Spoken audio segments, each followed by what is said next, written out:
Hey, I am one of them, যারা এই শহরে কোলাহল, জ্যাম আর এই রুটিনের জীবন ছেড়ে সবসময় পালিয়ে বেড়াতে চায় নিজেকে খোঁজার জন্য, নিজের সাথে কথা বলার জন্য। I skip my comfort zone with some unknown people for an unknown destination and obviously for unknown challenge also. Why don't have network, toxic society and the civilization. Yes, the story about our trip in Bandarban.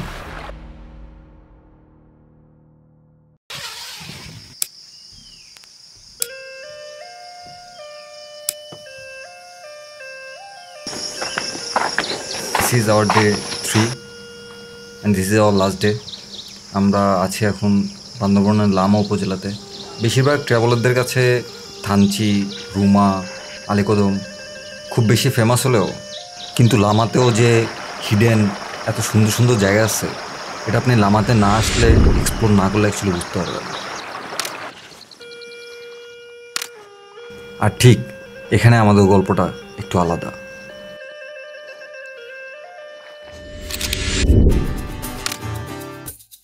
আমাদের যাত্রা শুরু হয় ঢাকা থেকে, গন্তব্য আলীকদম হলেও শেষ পর্যন্ত আমাদের যেতে হয় লামাতে। এই গল্পটা একটু পরে বলছি। এক রাতের বাস ভ্রমণের পর সকালে পৌঁছে যায় চট্টগ্রাম কর্ণফুলী নদীর শহর। এই নদী আর তার উপর বিশাল কর্ণফুলী ব্রিজ শুধু একটি ব্রিজ নয়, বরং এটি দক্ষিণ পূর্ব পাহাড়ি অঞ্চলের সঙ্গে যোগাযোগের একমাত্র আধুনিক সংযোগ পথ।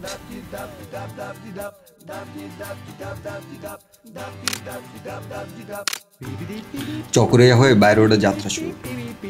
এখানকার রাস্তাগুলো মোড় ঘুরলে যেন একটা ছবির ফ্রেম। এই অভিযানে আমরা ছিলাম 5 জন, এক একজন এক এক ব্যাক স্টোরি নিয়ে, কিন্তু সবার লক্ষ্য একটাই, একটা এমন অভিজ্ঞতা খুঁজে বের করা যা আমরা কেউ কোনোদিন দেখিনি। কিন্তু আলীকদম আসার পর হঠাৎ করে আমাদের যাত্রা থেমে যায়। বান্দরবানের আলীকদম উপজেলার মাতামুহুরী নদী থেকে এক পর্যটকের মরদেহ উদ্ধার করা হয়েছে। আরও 2 জন পর্যটক নিখোঁজ। আলীকদম আসার পরে আমরা এখন দেখতেছি এখানে প্রবলেম হচ্ছে, আজকে একটা লাশ পাওয়া গেছে, আরও 2 জন হচ্ছে নিখোঁজ। সো এই কারণে আমরা যেখানে ক্যাম্পিংয়ে যাইতেছি ওইখানে আর্মি ঢুকতে দিতেছে না। সো আমরা এখনও জানি না অ্যাকচুয়ালি আমরা কী করবো। আমরা ট্রাই করতেছি অন্য কোনো ওয়েতে ওখানে ট্র্যাক করে যাওয়া যায় কিনা। ওখানে যাইতে হলে বোটে যেতে হবে। সো বোট একদম টোটালি বন্ধ, কোনো ট্রাভেলারে ঢুকতে দিতেছে না। সেনাবাহিনী আমাদের রাস্তায় ঢুকতে দেয়নি, কারণটা ছিল খুবই ভয়াবহ। 11ই জুন ক্রিস্তং আর রোংরাং সাবমিট করে আলীকদম ফিরছিলেন 22 জনের একটা টিম। আর তখনই শুরু হয় ঝুম বৃষ্টি আর ঝিরিপথে নামে ফ্ল্যাশ ফ্লাড। আন্ধারমানিক ট্রেলে আটকে পড়ে তারা, চোখের পলকে ধ্বংসের স্রোতে ভেসে যায় 3টি তরুণ প্রাণ।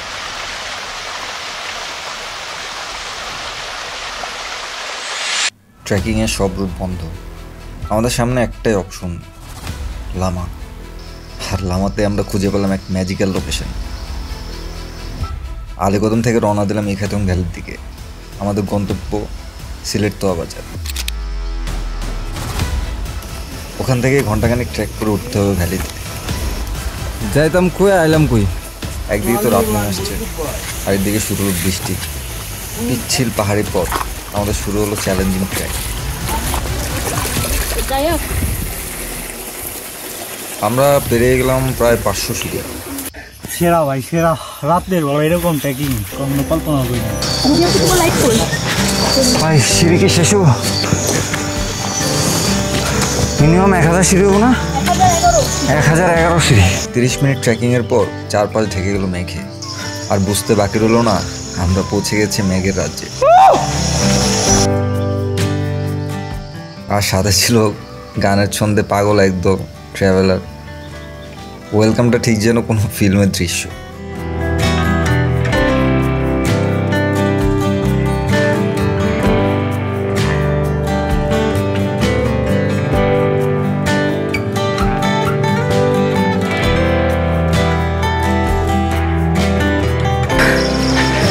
সেরা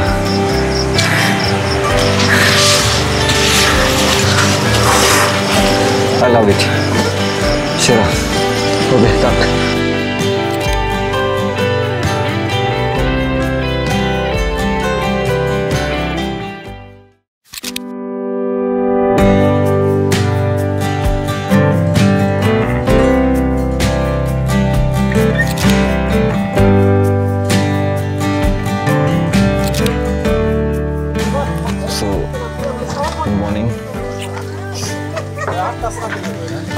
খেতং পাহাড়ে অলমোস্ট 900 সিঁড়ি ট্রেক করে আসছি আমরা এখানে। একটা পড হাউসে আছি। হ্যাঁ হ্যাঁ, গতকালের সকল ধকল কাটে আবার বেরিয়ে পড়ে আমরা অভিযানে। আজকে দেখতে যাব 2টি ওয়াটারফল আর এক রহস্যময় খুম। লোকেরা বলে ওটা নাকি গ্যাস খুম।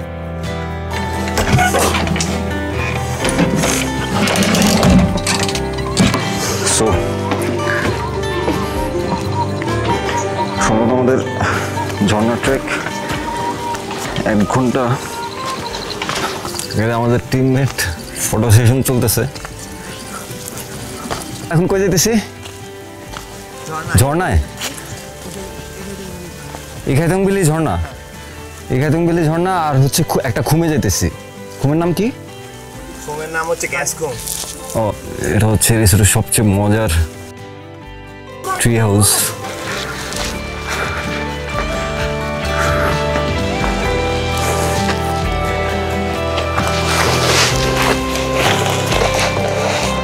কি অবস্থা?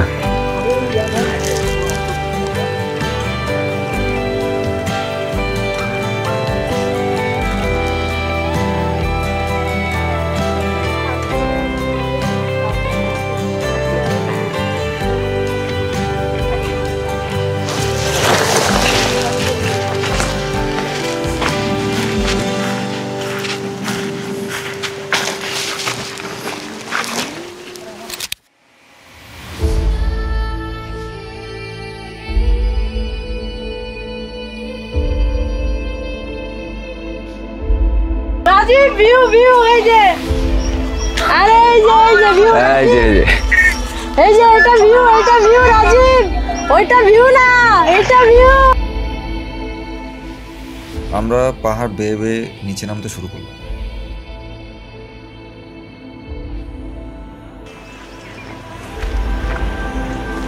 ওই যে গাছের বীজ বুনে আনে না, ঝুমের বীজ টিজ, এটাই মনে সম্ভবত গ্রিন হাউস। এখানে কি প্রক্রিয়া করে তারপরে এটা পাহাড়ে নিয়ে এখানে হচ্ছে বীজ দুটো গাছ হবে, প্রসেস করে এনে গাছ হয়, অঙ্কুর হয়, দেন হচ্ছে ওরা জায়গায় গাছটা লাগায়। এটা মূলত গাড়ির রাস্তা ছিল, কিন্তু পাহাড়ে ধস নাই মা, বৃষ্টির পানির কারণে রাস্তা বন্ধ হয়ে গেছে, ভাঙে চলে এই অবস্থা।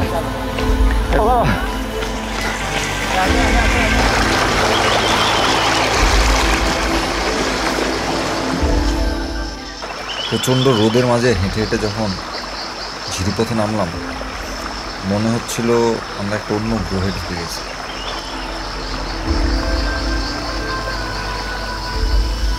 ঠান্ডা পানি, ঝিরির শব্দ, একটা ট্রান্স তৈরি হয়।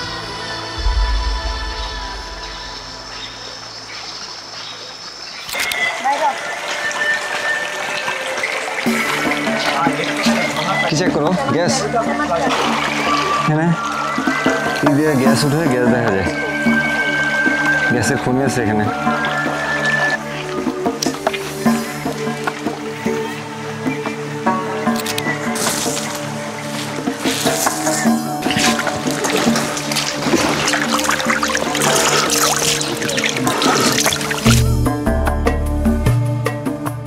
বড় বড় পাথর, উঁচু নিচু পাহাড় পেরিয়ে আমরা এগোতে থাকি আরো গভীরে।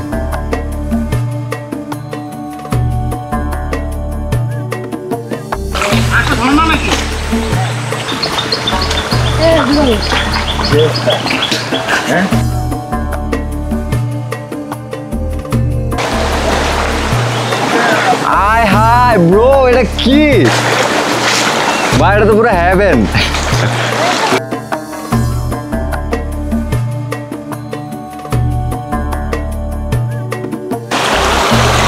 এখান থেকে আমরা এক থেকে বের হয়ে ড্রোনটা ফ্লাই করবো।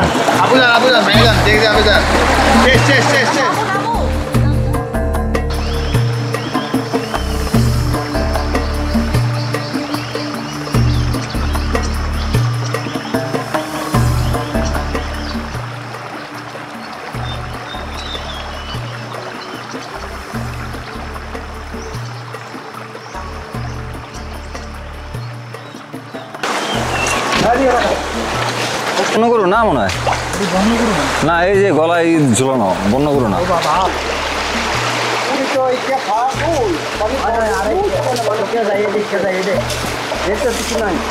দাদা পানি পড়েতে আর তো দূর পরে চাইতে লাগবে না এই এটা লাগাইছেন কেন গলায় গলায়?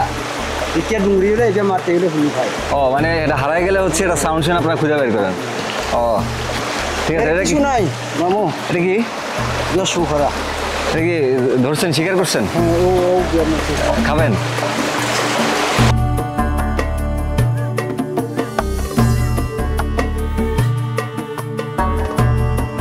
এটা হচ্ছে ট্র্যাপ, এটার মধ্যে হচ্ছে উনি এটা ধরছে। এটা হচ্ছে রাস্তা বানা দিয়েছে, এদিক দিয়ে রাস্তা যখন ক্রস করে তখন হচ্ছে ট্র্যাপের মধ্যে পড়ে না।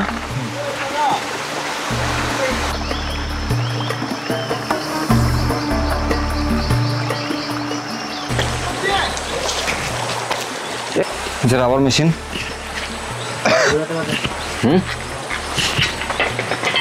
এটাতে রাবার ওই যে চাইপা তারপর হচ্ছে রাবার বের করে না, রাবার জমায় রাখছে।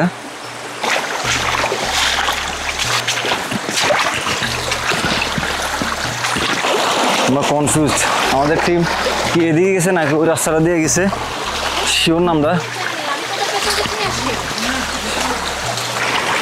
রোড কত সামনে যেতেছি, কত আরো ভালো লাগতেছে। পাড়ায় টিমমেট হারায় গেলে একটা প্যারা। আমরা যে সামনে গাইতেছি বুঝতেছি না যে ওরা অ্যাকচুয়ালি আসলে সামনে আসছে কি নাই। ও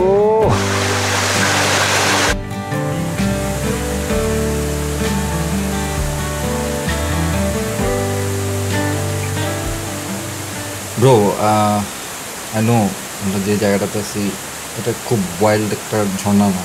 আই থিঙ্ক আমরা যে জায়গাটাতে আছি এত সুন্দর একটা ঝিরি ট্র্যাক করে এসে এত ছোট একটা সুদিং ঝর্ণা,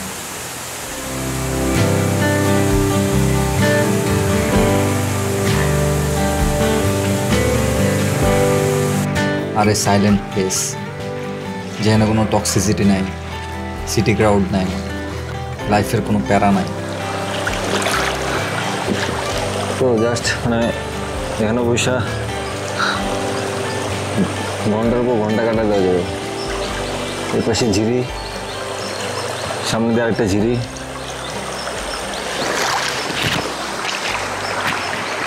তো সস্তির।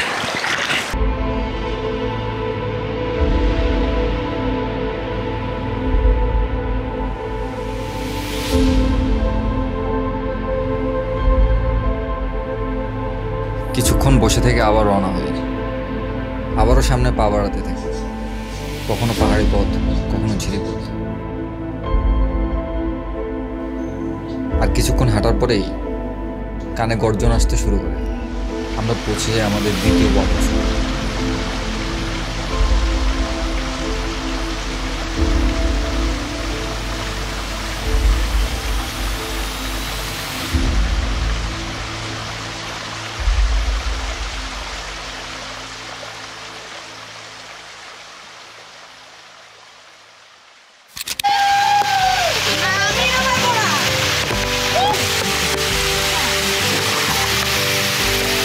আরে বেচারা পারলো না, লাইটটা হইতে পারলো না। সন্ধ্যার আগেই ফিরে যেতে হবে, বৃষ্টিটাও বাড়ছে। আর পাহাড় কখন ভয়ঙ্কর হয়ে ওঠে বোঝা যায় না। শেষ বিকেলে আমরা ফিরে যাই ভ্যালির উপরের দিকে, আর পাহাড়ের চূড়া থেকে দেখি one of the most beautiful sunset of our lives. Good morning. জোস একটা সকাল। সামনে সাঙ্গল মতো দেখা যাইতেছে, মেঘ উঠে আসতেছে। আমরা আছি এরিসোলের ভিউ পয়েন্টে, আর হচ্ছে আমাদের পড হাউস।